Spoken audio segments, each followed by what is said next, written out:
Hello everyone, अस्ति मैले my morning be like भनेर राख्दाखेरि कतिजनाले चाहिँ पुरै दिनको पनि राख न भन्नुभएको थियो। So here it goes. म बिहानै 7 बजे उठेँ अनि सबै आफ्नो नित्यकर्महरू सकाएर खाना खाएर अनि अफिसको लागि रेडी भएँ। खासमा यो भिडियो चाहिँ मैले 3-4 दिन अगाडि नै रेकर्ड गरेको थिएँ, तर पोस्ट गर्नै पाएको थिएन के।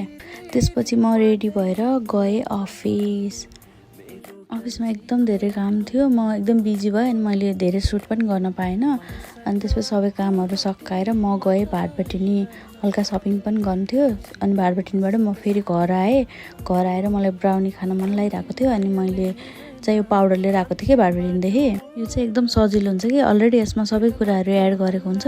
अनि त्यसपछि मैले यसलाई मिक्स गरेर यसलाई सेट गर्न फ्रिजमा राखिदिएँ। अनि त्यसपछि चेन्ज गरेर म रेडी भएँ अनि गएँ पार्लर चाहिँ किन भन्दाखेरि मैले मेकअप क्लास लिइरहेको थिएँ कि। अनि त्यसपछि यो चाहिँ मैले आफैले गरेको सेल्फ मेकअप। अनि त्यसपछि म घर आएर खानासाना खाएर स्किन केयर गरेर म सुतेँ। Thank you.